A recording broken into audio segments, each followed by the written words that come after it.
Assalamualaikum warahmatullahi wabarakatuh. Perkenalkan, nama saya Ainul Hayati dengan NIM 1902641. Di sini saya akan mempresentasikan tugas perilaku organisasi yang dilakukan oleh Ibu Rizka Dewi.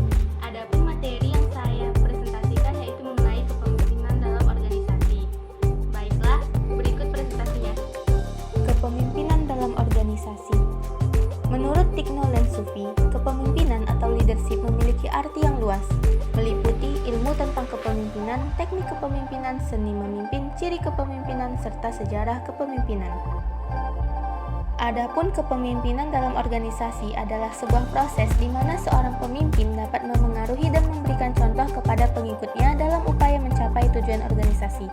Pemimpin yang baik bukan dilihat dari seberapa banyak orang yang menjadi pengikutnya, bukan juga dilihat dari seberapa lama ia memimpin, tetapi pemimpin yang baik dilihat dari seberapa banyak ia mampu menciptakan sosok pemimpin yang baru.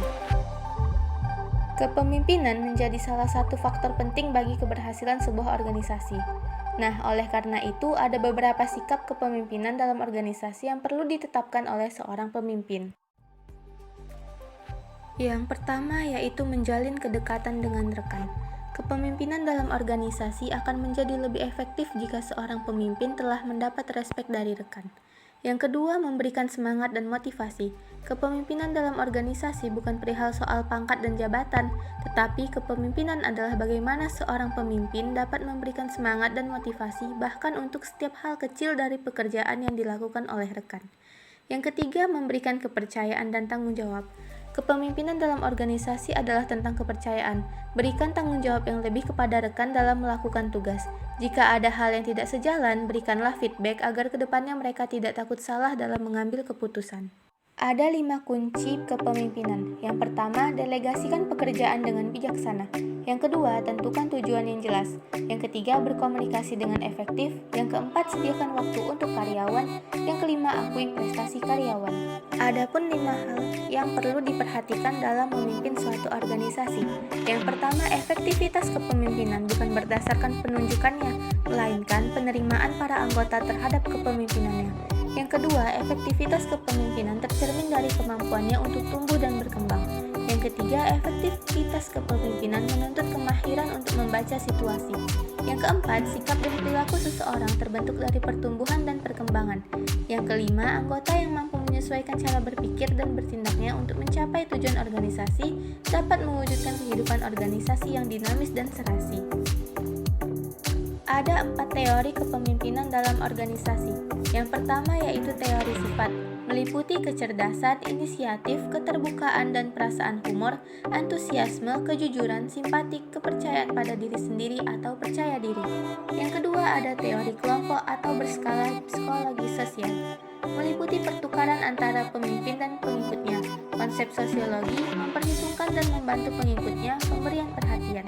Yang ketiga ada teori situasional dan model kontingensi, yaitu hubungan pemimpin dan struktur fungsi, derajat tugas dan struktur tugas, otoritas formal atau kontingensi, diterima oleh pengikutnya, tugas dan semua berhubungan dengannya ditentukan dengan secara jelas, penggunaan otoritas dan kekuasaan secara formal.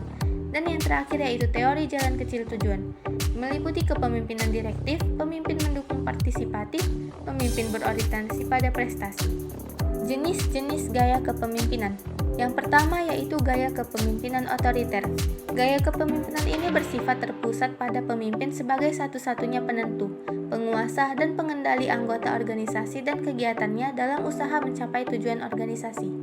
Yang kedua, ada gaya kepemimpinan demokratis. Gaya kepemimpinan ini menempatkan manusia sebagai faktor pendukung terpenting dalam kepemimpinan, yang dilakukan mengutamakan orientasi pada hubungan dengan anggota organisasi.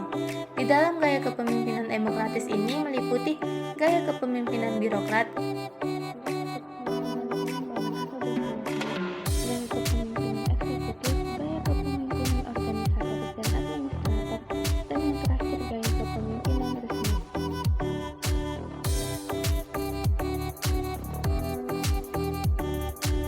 Selanjutnya ada gaya kepemimpinan bebas.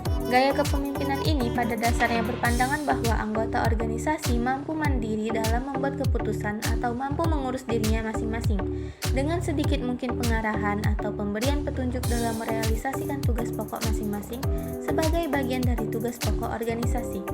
Di dalam gaya kepemimpinan bebas ini meliputi dua gaya, adapun yang pertama gaya kepemimpinan agitator dan yang kedua gaya kepemimpinan simbol. Selanjutnya ada gaya kepemimpinan yang lain. Pada gaya kepemimpinan ini meliputi tiga gaya. Yang pertama gaya kepemimpinan keahlian atau expert, yang kedua gaya kepemimpinan karismatik, dan yang ketiga gaya kepemimpinan paternalistik. Tipe kepemimpinan. Yang pertama demokratis. Pada tipe ini mengutamakan kontribusi orang-orang di lingkungan kerja. Pemimpin kemudian menentukan keputusan akhir, tetapi ia akan mendelegasikan wewenangnya kepada orang lain. Tipe kepemimpinan ini sangat cocok diterapkan dalam bidang medis atau teknologi. Yang kedua, tipe kepemimpinan otoriter. Pada tipe kepemimpinan ini terpusat pada bos sebagai pemegang kekuasaan tertinggi. Di sini para pemimpin membuat keputusan, peraturan, dan prosedur berdasarkan pemikiran sendiri. Mereka jugalah yang bertanggung jawab. Tipe kepemimpinan ini sangat berguna dalam situasi genting ketika keputusan harus diambil dengan cepat. Selanjutnya yaitu tipe kepemimpinan karismatik. Pada tipe ini, pemimpinnya adalah para sosok yang memiliki kepribadian kuat. Ini merupakan sumber kekuatan yang membuat banyak orang menghargai nilai yang mereka anut.